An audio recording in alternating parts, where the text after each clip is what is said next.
This episode may cover sensitive topics like sexual assault, domestic violence, and stalking, which could be triggering. While we recognize the challenges this content may pose, we advise you to prioritize your safety and well-being.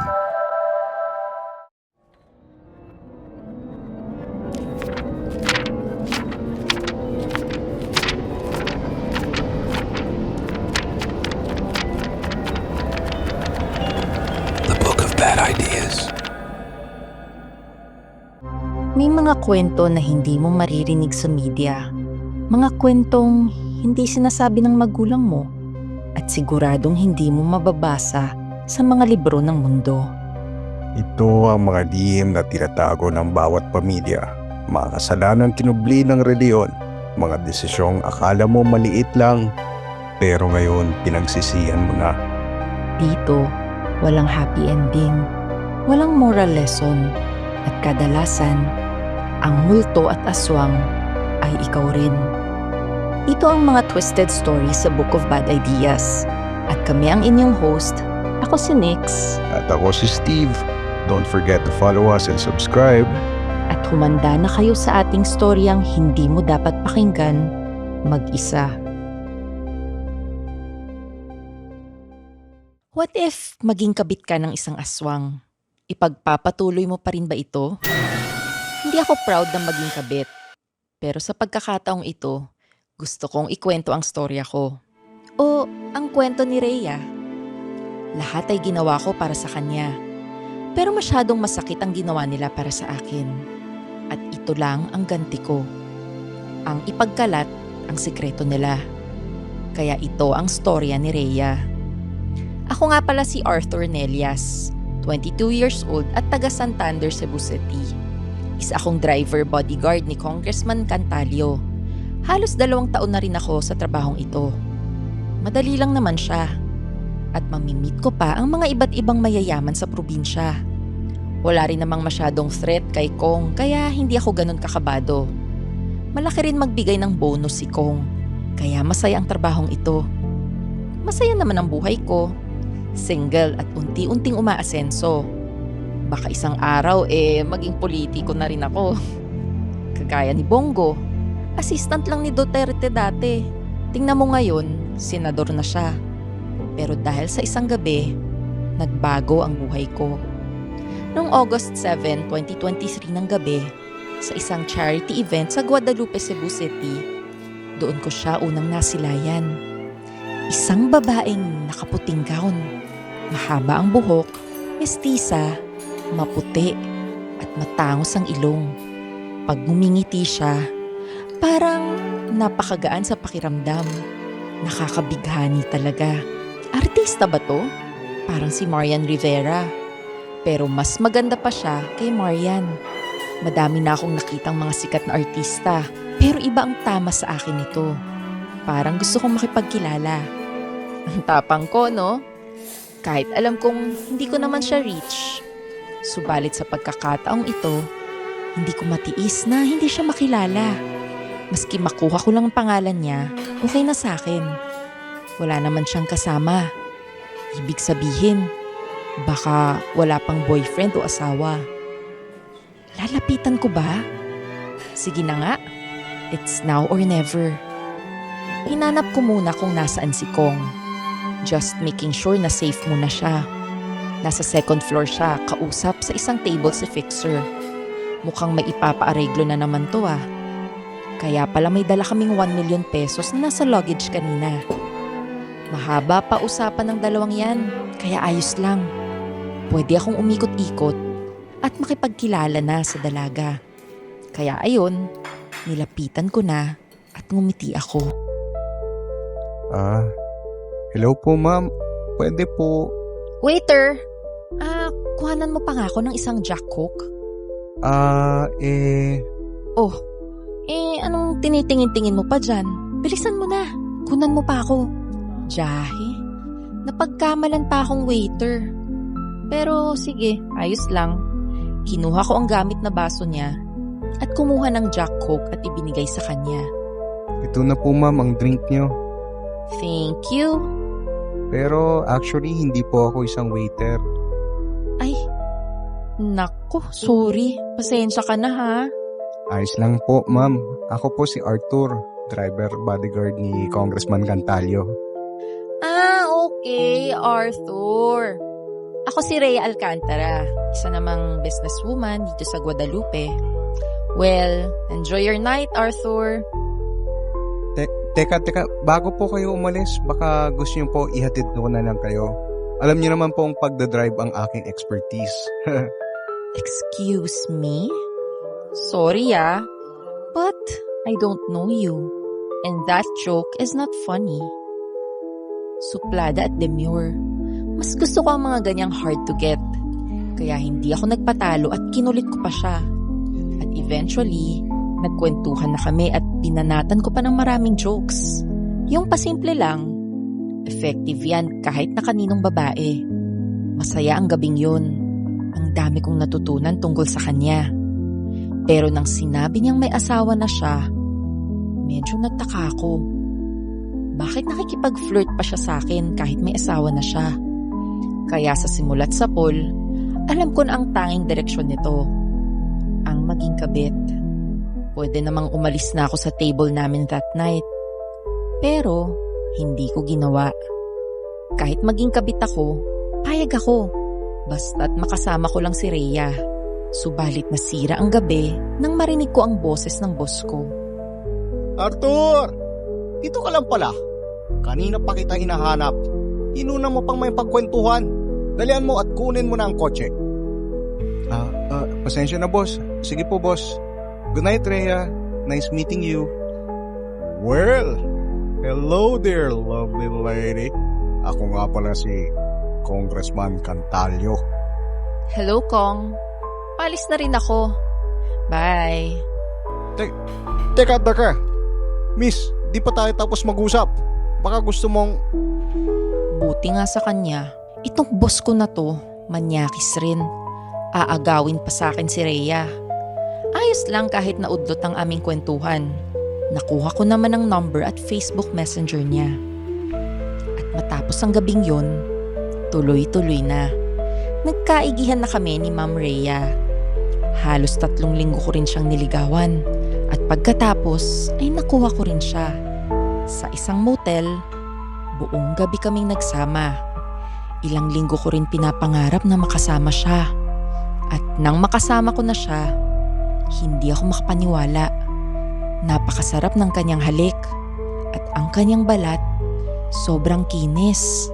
Nagulat lang din ako dahil aggressive si Rhea. Kinakalmot at kinakagat ako habang nagtatalik kami. Pero ayos lang to sa akin. Game naman ako sa ganyan. Pero nang pumatak ang umaga at paalis na siya, dito ko na na-realize na kabit nga ako. Uuwi na siya sa mister niya. Minsan lang umuwi ang mister niya. Lagi daw kasi itong umiikot sa buong Visayas dahil sa negosyo nila. Sabi naman ni Rhea na huwag akong mag-alala. Ilang araw lang naman. Tapos pag alis ng mister niya, pwede na uli kaming magkita.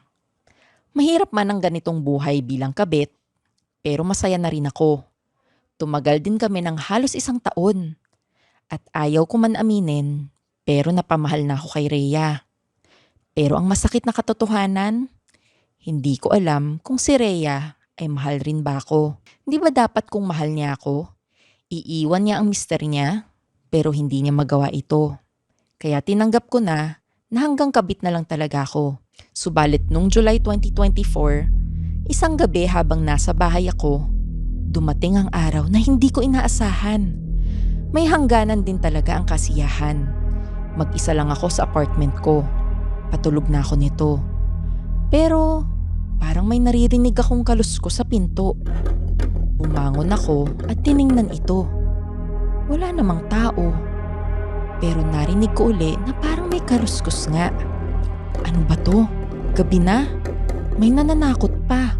Pero wala akong pake kahit multo yan. Hindi ako natatakot. Binuksan ko ang pinto. Wala namang tao. Kaya nilak ko ito at bumalik sa kama. Kinuha ko ang cellphone ko at pinuksan ito. At nang lumiwanag, ay nagulat ako sa aking nakita.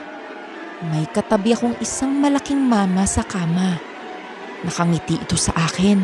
Napakalaki ng ngiti nito. At puting-puti ang kanyang mga ngipin.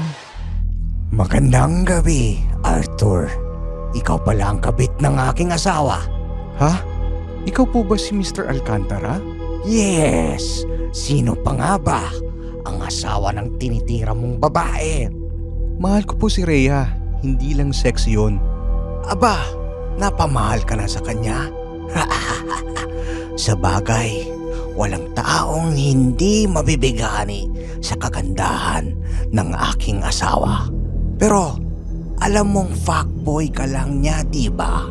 At teka, hindi mo pa ba nakikita ang tunay na anyo niya? Baka hindi mo siya mamahalin. Kahit ano pa po siya, mahal ko si Rhea. Abay, lover boy ka talaga. Tingnan natin kung hanggang saan ang pag-ibig na sinasabi mo pag natapos na ako sa'yo. Wag po! Wag! Wag! Biglang nag-ibang anyo si Mr. Alcantara at hindi ko alam ang gagawin ko. Hindi ako makagalaw. Totoo ba tong nakikita ko? Naging aswang siya. Hindi ko na alam kung lalaban ba ako o tatakbo. Nasyak ako at hindi makagalaw. Bigla naman siyang lumapit at inatake ako. Ito na ata ang aking katapusan.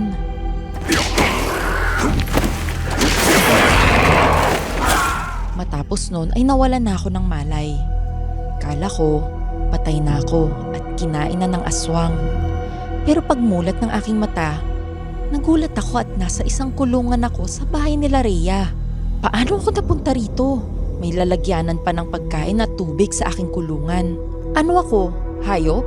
Bakit hindi ako tinapos ni Mr. Alcantara at mas pinili niya akong ikulong? Maya-maya pa'y dumating na sa bahay ang mag-asawa. Arthur? Arthur! Oh, bakit nandyan ka? Jose, tigilan mo na nga ito at pakawalan mo na yan si Arthur. Bakit? Mahal mo ba ang isang ito? Nakailang kabit ka na at alam mo ang parusa. Dapat mo lang patayin si Arthur sa aking harapan. Kundi habang buhay ko siyang ikukulong dyan parang isang aso. Hindi ko magagawa yon. Pakawalan mo na siya, Jose. Hayop ka talaga. Rhea! At Jose, pakawalan niyo na po ako. Kakalimutan ko ang aking nakita. At kakalimutan ko na rin na mahal ko si Rhea. At aalis na lang po ako ng Cebu. Hindi na ako babalik dito. Please po, please. Lahat kayo, pare-parehas lang ang sinasabi ni Arthur. Mga kabit nga talaga. Hoy, Rhea! Ano na? Papatayin mo ba o hindi? Mamili ka! Rhea, wag naman please. Natigilan si Rhea at nag-isip. Tinitigan akong mabuti. Sana gawin niya ang tama. Pero iba ang sinabi niya sa inaasahan ko. Pasensya na, Arthur. Pero wala akong choice. Alam ko na ang gagawin ni Rhea. Napaluha ako at lumuhod. Bigla namang nagpalit ng anyo si Rhea at naging aswang. Lumapit ito sa kulungan ko at binuksan ng pinto. Hindi na ako natatakot. Kahit kainin niya pa ako ng buhay, ang pisikal na sakit na gagawin niya ay hindi kayang tumbasan ng sakit sa aking puso. At dito na niya ako kinain.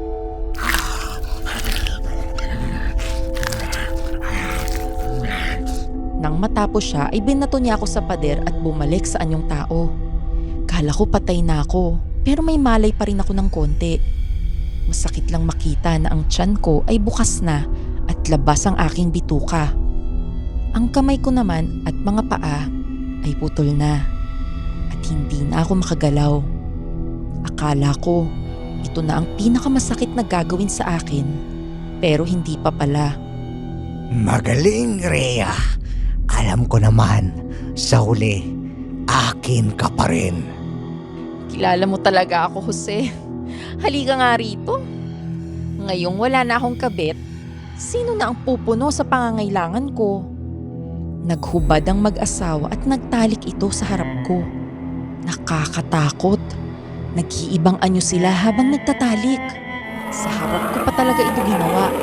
Mga bastos. Wala man lang galang sa bangkay ko. Pero masakit pa rin talagang makita si Rhea na nasa piling ng ibang lalaki.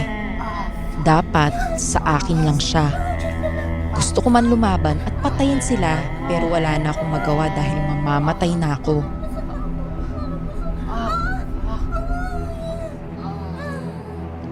Makakapaghiganti pa kaya si Arthur sa ginawa sa kanya ng mag-asawang aswang? Abangan ang part 2 ng Kabit ng Aswang next Friday.